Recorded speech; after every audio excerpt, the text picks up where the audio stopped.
Morning Maharashtra लाईव्हच्या सुरुवातीला महत्त्वाची बातमी आपण पाहणार आहोत। राज्य मंत्रिमंडळाची आज दुपारी 12 वाजता बैठक होणार आहे। मात्र या मंत्रिमंडळ बैठकीपूर्वी राष्ट्रवादी काँग्रेस पक्षाची एक प्री कॅबिनेट बैठक देखील होणार आहे। मंत्री नरहरी झिरवाळ यांच्या व्हायरल व्हिडिओ प्रकरणावर या प्री कॅबिनेट बैठकीत चर्चा होण्याची शक्यता आहे। राष्ट्रवादी काँग्रेस पक्ष या संदर्भात नेमकी काय भूमिका घेणार आहे याबद्दल या बैठकीत चर्चा होईल असं दिसतंय।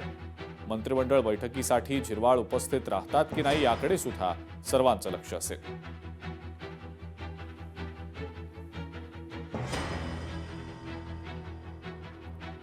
आणि या संदर्भातली अधिक माहिती आपण जाणून घेणार आहोत। मीनाक्षी म्हात्रे आपले प्रतिनिधी आपल्या सोबत आहे सध्या। मीनाक्षी, आज कॅबिनेट बैठक आहे आणि कॅबिनेट बैठकीआधी राष्ट्रवादी काँग्रेस पक्षाची प्री कॅबिनेट बैठक देखील असल्याचं समजतंय, ज्याचा मुख्य उद्देश नरहरी झिरवाळ यांचा जो कथित व्हिडिओ समोर आलेला होता त्या व्हिडिओच्या अनुषंगाने चर्चा केली जाणार असल्याचं समजतंय।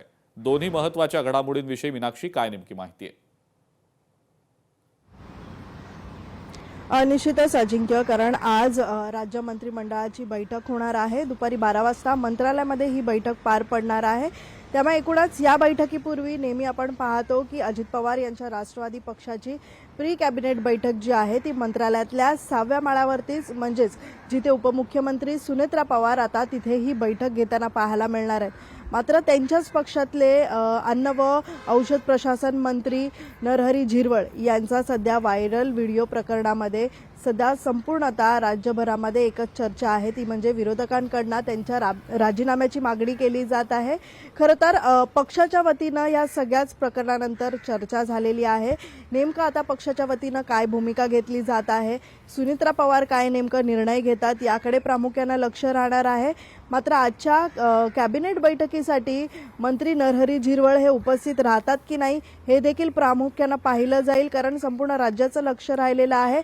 मागच्या काही दिवसांपासून त्या व्हायरल व्हिडिओ प्रकरणामध्ये नरहरी झिरवाळ यांच्यावरती अनेक आरोप केलेले आहेत, त्यांच्या राजीनाम्याची मागणी केली जात आहे। खरं तर मंत्रीपद पद जे आहे ते काढून घ्यावं अशी विरोधकांची मागणी आहे। आणि या संदर्भामध्ये आता पक्षाच्या वतीनं आजच्या प्री कॅबिनेट बैठकीमध्ये काही निर्णय घेतला जातो का हे देखील प्रामुख्याने पाहिलं जाईल।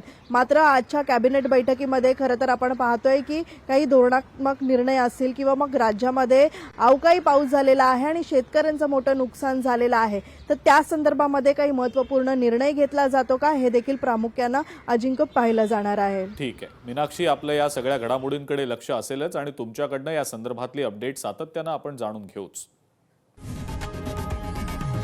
लोकशाही मराठी ऐका, पहा, जागरूक रहा।